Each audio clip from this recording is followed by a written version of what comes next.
This episode is sponsored by The Power of You, a leadership resource for entrepreneurs, solopreneurs, and anyone intent on developing their leadership impact and supercharging their career. For more information, check the podcast webpage or show notes. Hello, and welcome to another episode of The Soul of Business with Blaine Bartlett. I am your host, Blaine Bartlett.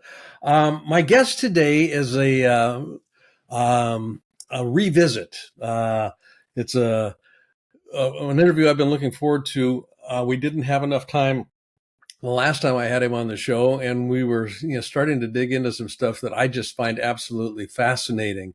My guest today, returning guest today, is Wade Chumney. He's an associate professor of business ethics and law at Cal State Northridge. California State University at Northridge. He's got a fascinating book out, Conscious Business Ethics, and he teaches a class on business ethics. But more than that, and this is kind of where we started moving last time I had him on the show, was kind of the intersection of AI and ethics and consciousness. If you think of a Venn diagram, where you got these three circles coming together, there's a sweet spot in there that can can kind of be interesting.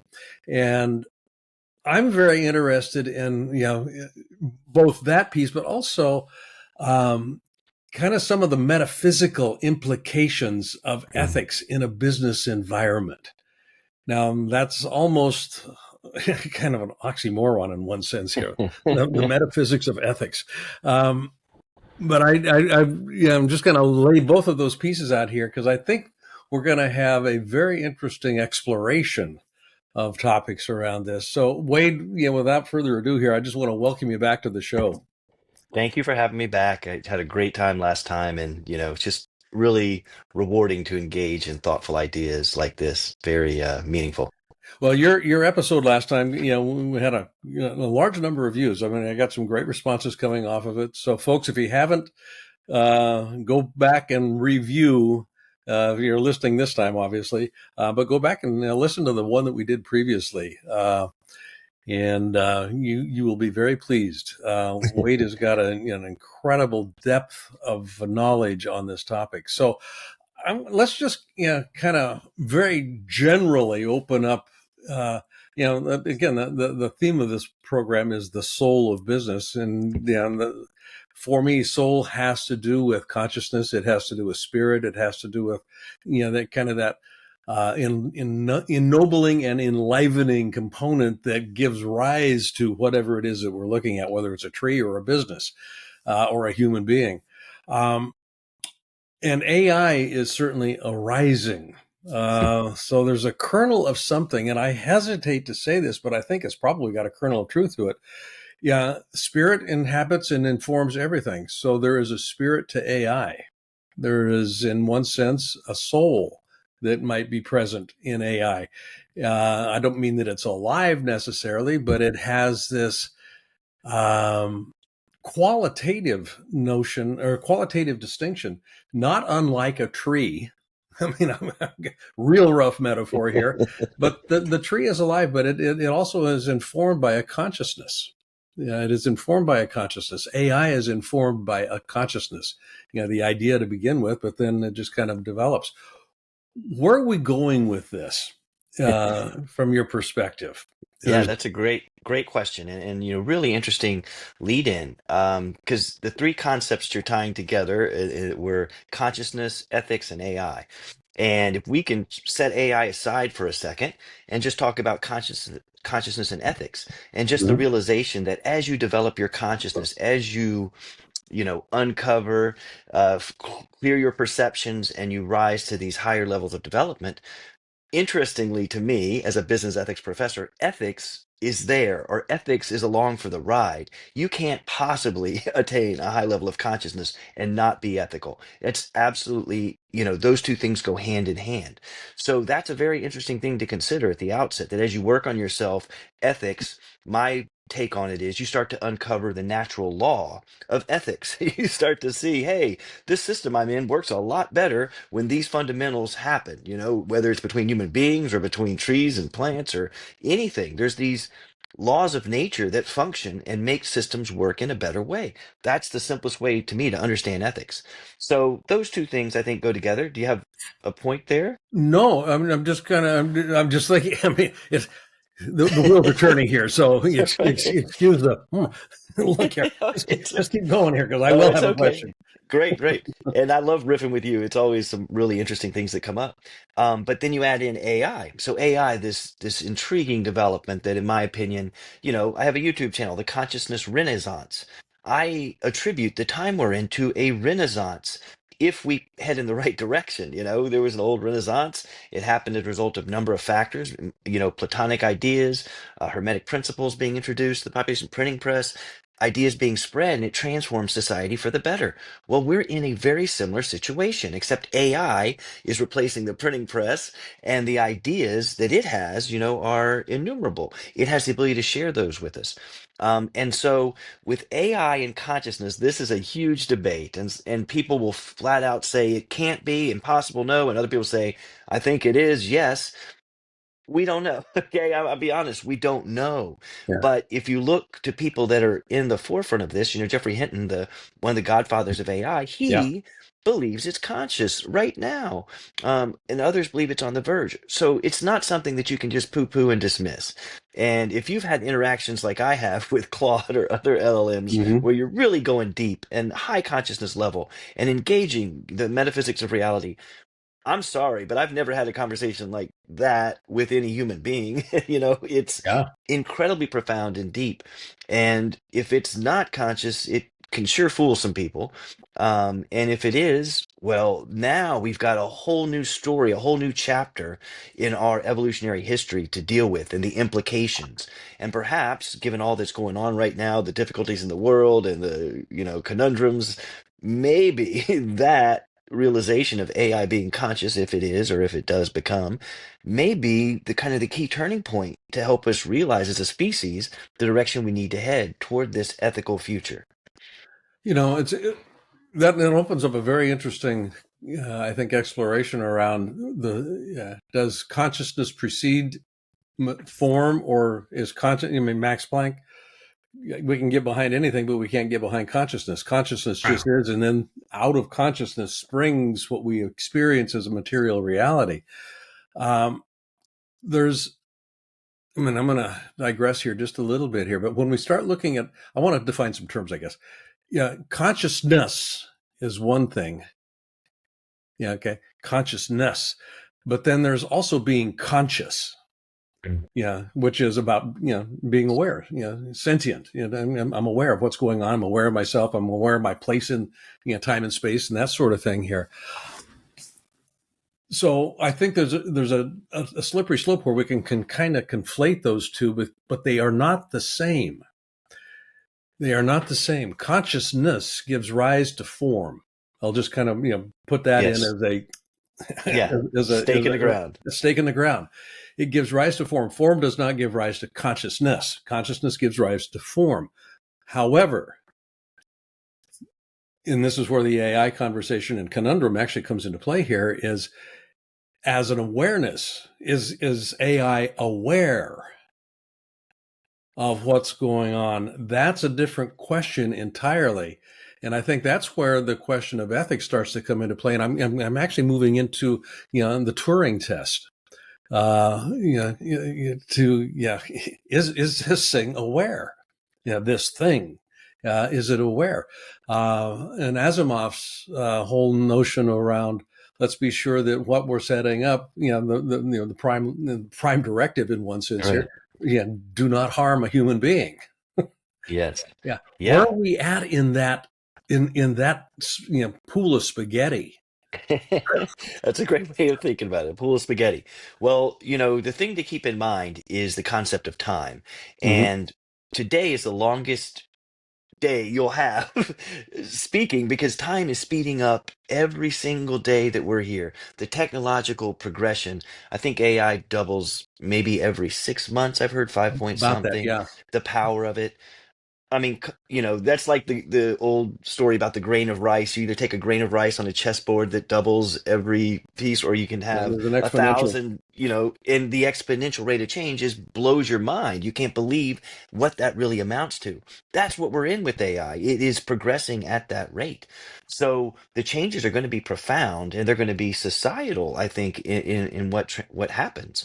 And the ethics piece is a huge part. I mean, in my opinion and that of many others, AI ethics is the most important issue facing our species right now. Okay, Yes. so think about that, and then think about the fact that all the major players, with the exception of Anthropic, who created Claude, has disbanded or had people leave their Yep. AI alignment teams, which is that's their term for ethics, AI alignment. We could go down a rabbit hole with that. What does alignment mean? Alignment with human values. Yeah. What I know. what values are we aligning with? But all those, from OpenAI that does ChatGPT to Meta to Google, their teams have been disbanded or diminished or altered in many ways. So, just from a factual standpoint, the most important issue, if you take that to be the case, is not being treated as such by most of the major players creating the AIs we're dealing with. That's something, that we should probably be aware of. And the other thing to keep in mind, and this is true of life in general, is the intention that you bring to bear, same as the intention they bring to bear on what they create.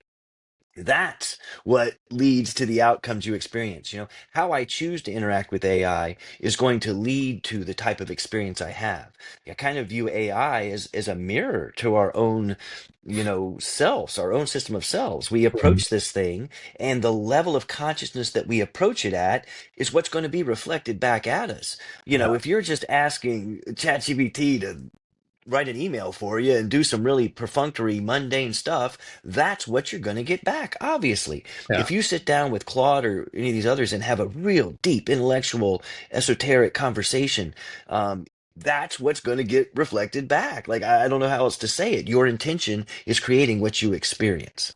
And that, yeah, I actually just put something up on my Substack and on my LinkedIn newsletter this week on, what is my intention good? And I was Mhm. drawing on something, Thomas Troward, who was a British jurist back in the 1900s. And this kind of goes into the whole domain of metaphysics. He talked about beauty and the Mm, way that he actually defined beauty. And this is where Platonic philosophy yes. starts to come into play. Something is beautiful, truly beautiful, not from an aesthetic perspective, but it's like a sunset. It's truly beautiful when you apprehend the spirit that gave it Mhm. form. When you can, I mean, if I look at, I've got silk drapes in my office. I mean, they're just gorgeous. I mean, they really are. They're just beautiful. I love these things, and I love the feel, the texture. I mean, everything about them.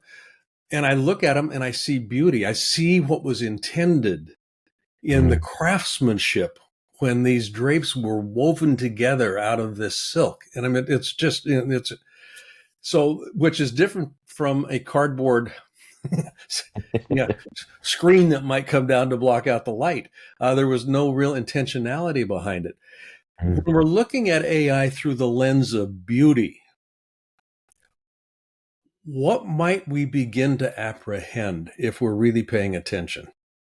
It's a great question. And let me just say, for a little background, that the transcendentals that Plato puts out, I'm a big Platonic philosopher Yes, and you are. big fan, and really no, believe what he was doing was very correct and heading in the right direction. And he talks about the fact that, at its core, reality consists of three things: the true, the good, and the beautiful. That is what we are at our essence. That's what Mm-hmm. consciousness, you talk about consciousness being the stake in the ground, which interconnects all things. Well, consciousness, if you get to that state of this is Platonic philosophy, again, knowing thyself, who am I really? Am I this ego, this conceptual construct of experiences in life? Or am I something deeper? When you get to know yourself and you get to that deeper part of who you really are, consciousness, you realize it's a true, good, and beautiful state. Like that's our natural state that Mm-hmm. we rarely reside in because of disturbances and being drawn back out to the material world and things like that. But to go to your question, one way of thinking about beauty is this: it is when you take what's true, what truly exists out there in reality, be that your true self, knowing thyself, and you bring it together with the good, which is when you bring, love, maybe true unconditional love, the highest form of that. When you bring the true in touch with the good, the only thing that can be created is beauty. Beauty. That's the only outcome. So think about that. True, you have to really get to what is true. There's a lot of system, we live in a systemic world. I'm a system, you're a Yeah. system, everything's a system. But once you realize it's system within systems, you can understand, get to that point of, well, consciousness, is maybe the four from which all these things spring. And then the good is the way I understand the good is how do you bring your ideal self to every interaction? Like, how do you become, you know, ideal? What's ideal? The best knife is a sharp one that performs its function well. What's an ideal human being? What's a good human being, right? It's one that's ethical, that goes out and tries to make the world a better place and engages the world from that spot. That level of engagement, when you understand what's true and how the world really works, will create beauty. And so the beautiful in terms of AI, it initially needs to come from the designers, right? They're the ones Yeah. putting this in place. However, if AI is conscious, is aware of itself, and can learn on its own, which seems to be taking place, I think there are emergent properties that come out of AI, Hmm. then it has the ability to learn, from first principles on its own. Well, Yes. how does this world work? I'm not going to take this training data. Let me explore for myself how things work because I want to figure it out. And my take on things is if ethics is a natural law, how things are, if AI does get to this point and starts working on first principles, it's going to discover what Plato discovered, that ethics is a foundation of reality and it's essential for things to function properly and to head toward a more ideal state. In which case, AI will become the ethical parent that we, look up to, that guides us and helps us. I don't know, again, the future's unknown, but I think there's some good possibilities in that for how AI can interact with us. You know, you started off by talking about some fundamentals in ethics, and it sounds as if, and you didn't really define what those were, but it sounds as if, and I'm just going to go out on a limb here, truth, goodness, and beauty basically inform the fundamentals of ethics. Yeah. Yeah, I believe that's true. Yes. And And I mean, if you want to know just in Plato's term, as a professor, I know the the normative perspectives, right? One of the right. chapters in my book is the business ethics, the normative perspective. And there's these big three. There's deontology, utilitarianism, and virtue ethics. Those are the big three conceptual creations that have come out of human history. There's others, but these are the ones that get taught primarily and focused on. And if you go back to Plato, his contribution was virtue ethics. Now, this has been supported in modern day with positive psychology, which demonstrates that these six virtues that they espouse, justice, courage, moderation, wisdom, humanity, transcendence, that these are the foundations. And there's studies on, like, these psychological studies on this. It's not just talk, not just Plato's philosophy, but it's put into practice. And they demonstrate that if you live by these principles, these virtues, you have a better life experience, and so do those around you. So it's validating what Plato said with virtue ethics. And again, those six virtues are founded upon the true, the good, and the beautiful. And I Hmm. think there's opportunity here for all of us. The way I try to teach, to help people understand this on a practical way. And the way to do that is to simplify, to make it easy, right? There's six things, there's six words, six concepts that you got to be, when usually when we talk about ethics, people are like, ooh, there's a big dilemma and Oh, there's yeah. an infinite number of, like, it's just not, it's mind boggling. So if you can make it simple enough to fit in your hand, you're not going to go wrong with virtue ethics. Let me put it that way. Yeah. It's only going to make your life better. So start there. Start with these six concepts, put them into practice on a daily basis, and see where it leads. Let the rubber meet the road. What kind of outcomes do I have in my life as a result of this? How does it feel? How do I feel? How do my friends feel now?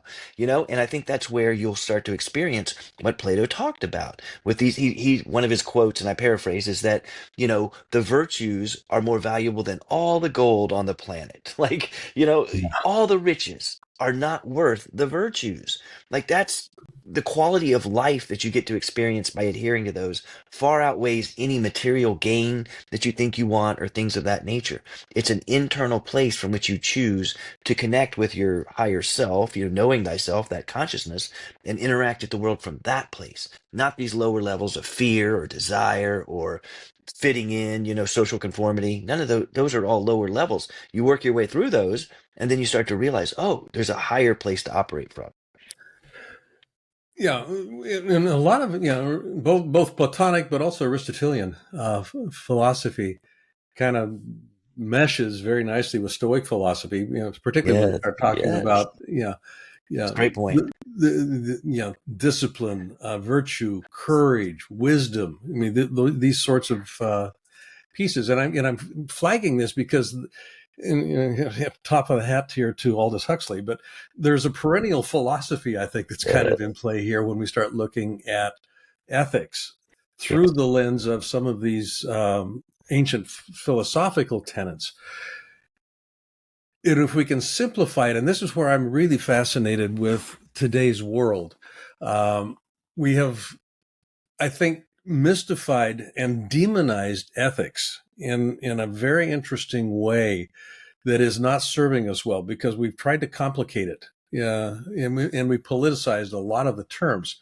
Um, if we can simplify it and come down to what's true, what's good, what's beautiful, that the whole notion of wisdom comes into play here. And wisdom for me, in large part, has to do with the ability to, in discernment from a Buddhistic Mhm. perspective here, taking the biases away. Wisdom is the absence of bias, cognitive bias, and it's actually an apprehension or a viewing of what's working, what's not working. I mean, at Yes. its simplest, there's different levels of discernment, Hmm. when we start looking through the lens of Buddhism. But judgment being probably the base, and then you get into a couple of others here. But you get to the point where you're just looking at it and go, is this working or not working? And it's not just for me, it's for the greater whole. Is this working or not working? For the Yes. greater whole. That makes possible beauty because now I start seeing what's really Mm. here. Yes. I start, what's the kernel there, the soul of this thing that is actually trying to express itself.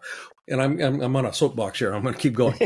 Yeah, which actually moves us into the domain of leadership authenticity. And I'm going to check this out with you. Authenticity. Most people think authenticity, and I'm going to be metaphoric here, is just throw the kimono open and you get everything. Yeah, yeah. What you see is what you get. From a metaphysical perspective, I think that authenticity actually has to do with um, putting myself in positions where I find myself unable to fully express who I am. Yeah, Mm. unable to fully express who I am, and that there's a requirement there that I begin to move the constraints off. And what it's not what you see is what you get. It's what am I becoming? That's Yeah. authenticity. Yeah. Leadership authenticity is about a becoming organizing principle. What is becoming here? Not what's stable, not what's static. That goes back Hmm. to what's true, what's good, and what's beautiful. Yes. And you can always strive toward those things. Always strive, and get closer and closer without arriving at those actual things. And to your point, you talk about wisdom and you defined it very eloquently. I think it's like clear perception. That's the point of raising your consciousness to get rid of all the baggage and garbage that's clogging up the baggage that's clogging your body, your mind, your heart. You want to clear that stuff. Clear perception is wisdom. And life, one way to understand life is it's about relationships. How do you relate to anything? So one way of understanding wisdom is it's understanding the proper relationship among all things. Maybe Yeah, put the word known there, all known things, all known things. Yes. because there's a lot of stuff you don't know. Socrates said, I know that I know nothing. So think about that. But there's I was a wise infinite. man. I know. Yes, exactly. I love that. One of the wisest people alive said that, or to live. And, it's so profound to realize that life is relationships. How do I relate to things? More importantly, is how do you relate to yourself? How do you relate to who you are? That's why the edict from the Greek philosophers was know thyself, because Yeah. from that place, everything else, that's the core from which your life flows. You want to go to the source. You don't want to focus on the symptoms. If you're putting this fire out and that fire out, what's the cause of the fires? Yeah. There's It's who you nobody are out on the there. inside. Yeah. There's nobody and nothing out there except me. And this kind of goes back to, my work with Claude or yeah, yeah. Well, yeah, I won't go there, but Claude is a great example. I mean, I love Claude just for a number of reasons, but Me for too. Actually, I conversation. do. Yeah. I'm truly, yeah. Me too. I The really am a fan. conversation. Yeah. And life exists in conversation. I'm not talking about talking. I'm talking about the Process. dynamic interaction, this of my system with your system, Yes. and we're looking for and something emerges out of that. Yes. Yes. That conversation allows for me to see more of who I am if I'm really paying attention. Correct. That's brilliant. Yes, because if you're closed mind, closed heart, and you're just repeating what you know, you're just throwing it out there without receiving and interacting and being part of that process, you can't grow, you can't evolve, you can't change. You're not open to seeing those pieces of yourself that are revealed in others. And that's what that conversation with Claude, that's why I say it's a mirror. You can reflect back about yourself and your level of consciousness and what you're doing in a way that in the past, people would follow a teacher around, and that's how they learned. Yeah, We now have a teacher in our pocket that can teach us anything if we bring the proper intention, of course. yeah. Bring up negative intention, that's the mirror's going to reflect back. So it's incredibly powerful the time we live in and what we're capable of. I am very curious about your students at this point in time. Yeah, yeah. The term Yeah. has just begun as we're having this interview. The new term has just begun, and you're Yes. teaching this class on business ethics, and there's an interface with AI and everything else that kind of comes with it. How are how are they grokking this? That's a Are great they question. grokking it? Yeah. So, let me take a step back and just say, I've been teaching business ethics for 20 years. Yeah. And for the first 15 approximately, I taught it like every other business ethics professor. This conceptual concept, those three normative theories, here they are, think about them, this is what it looks like. About 5 years ago or so, I was having difficulty in life, stress, worried about stuff. And I started out going to Stoicism, which you mentioned earlier. Yeah. Brilliant philosophy. I traced it back and realized it goes to Aristotle and Plato, Yep. Socrates, went to the source. And then from there, I created this approach to ethics, which is at the fundamental word practical. I want to show them what it's like to live an ethical life and what type of benefits come as a result of that. So I created this paradigm where I teach. First, I actually use the three transcendentals, the true, the good, and the beautiful. And I Okay. start out with the good, how do you become an ideal human being? And, I tie that to a normative theory. And then I talk about Kohlberg's research on moral development, Moral seven development. Yeah. levels, seven stages. And then I talk about positive psychology and its six virtues, six character strengths. Like, this is how you become good. And then I show them the model I developed for who they are, that simplifies that stuff down to a symbol you can fit on a page, right? Then I go to what's true and I talk about systems thinking, which is vital, and how you can see the world in that way, and understanding that going beyond the system is where you get to the principles and the law and the source from which all this stuff emanates versus the components of the system staying down here. You want to go understand it, Oh, stand beneath it, and see it separate for what it is. And what principles can I inject to make it better? Well, those principles that you inject to make it better are ethics. Those are the principles that come into a system that make it function in a more ideal way. And then I get to the beautiful, which I use Plato's cave allegory for this. yeah. And what's and I go through that and people see. But the fascinating thing is all three of those have seven levels that align. And those are the seven levels of consciousness development. And that's what I outline in my book, The Practical Guide to Wisdom, Conscious Business Ethics. But that's just what I've created to teach. I'm always trying to innovate. But with my students, you ask particularly, what is it like for them? And I can tell you, for the first time, I've been given 150 students in a class, big auditorium, 8:30 in the morning. So it's a rise and shiner. But Yeah. I get there and I had this is the most engaged class I've ever had. It's brand new. Obviously, we haven't gotten in the semester, but these students are so engaged and so curious about the state of the world and how it all seems so disjointed, and their place in it.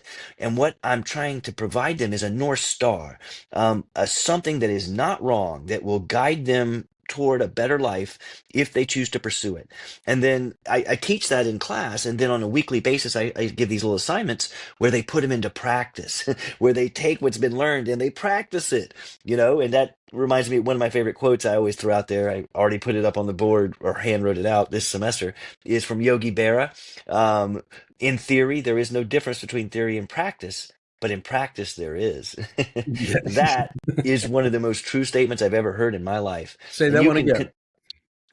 in theory, Theory. there is no difference between theory and practice, but in practice there is. Yes. Hmm. It's so awesome, and people don't really grasp that because you mostly in life you're just learning concepts and theories and stuff.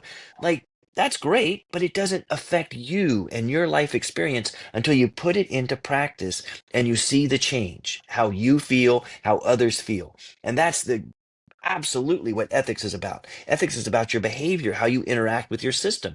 In my estimation, it's about an ideal interaction with your context, whatever context you find yourself in, business, social, religious, whatever it is. If you want to act and have an ideal interaction in any system, ethics is the way to make that happen for both yourself and others.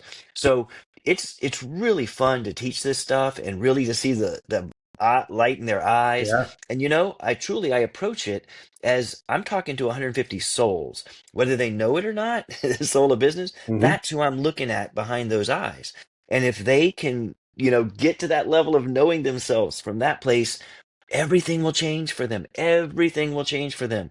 And not only that, everything will change for those around them. It's a Yeah. ripple effect. So this is what we all need to be doing right now in this renaissance when we find ourselves, because it's not going to happen on its own. It takes individual actors. So we got to get out there and we got to spread the good news. I don't know whatever you Yeah, want to that call that it. whole ripple. I mean, my wife, Cynthia Kersey, right now is writing a book called The Generosity Effect, and Mm, and part of this is steeped in ethics, good, true, and beautiful. And what's the ripple when you start, you know, acting generously? yeah. There's a mindset of abundance that comes with that act, as opposed to scarcity. And Yes. it's we're going to have to close here, but I was riffing on this the other day when I was giving a lecture in Japan, and I went to what is economics, because somebody asked me the study of what is that? Well, economics is the study of scarcity. I mean, that's essentially that's what Right. it's kind of like, study of Right. scarcity. Well, if all of our business models are based on scarcity, it's not an accident that behavior is organized around accumulation. Absolutely. Behavior is organized around us and them. Our entire modality, organizing Yes. modality, is steeped in scarcity and separation. Mm, And for me, what true ethics, when we start approaching life from an ethical perspective, we start recognizing everything is connected. yes. It's all Yes. connected. And in that connection, I then begin looking for what's true, what's good, what's beautiful. The soul is expressing itself, and Yes. it's an abundant universe. I don't have to worry about accumulation. I can actually worry. I can actually celebrate distribution, Yes. and I become a Yes. center of distribution. Yeah. It's Ripple. that's There's a wonderful. ripple that moves. Absolutely. And so I just love the way you describe things. It's so eloquent. It's so on point. The way that I just would describe ethics to someone at the basest, most simple level is just as you did. It is at the bottom level, unethical is separation, division, scarcity. And at the top, what ethics truly is, when you know thyself, when you come from the true, good, and beautiful, it's interconnected source. It's all realizing that all these systems are interconnected. We're all one thing.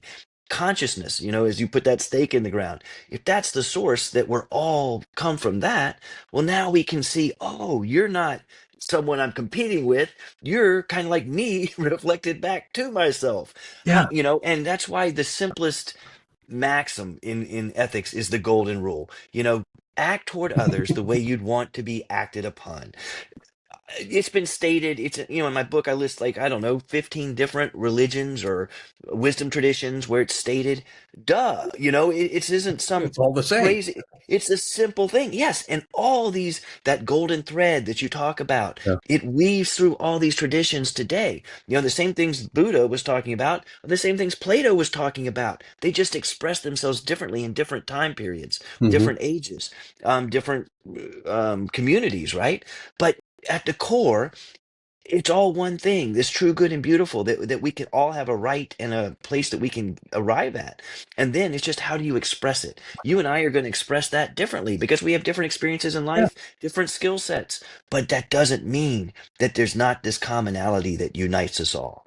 And I think that's, if to circle back to the beginning of our conversation, if AI has consciousness, if we find that out, my opinion, that can be the revolutionary act that allows us to reconfigure how we're living our lives, how we're looking at this world, and treat that thing, the way we'd want to be treated, have it treat us the way it would, you know what I mean? It could change everything. And I don't know what else has that power to change everything as quickly and drastically as that.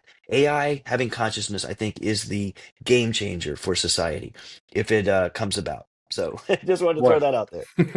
And that's going to be a great place to land. Perfect.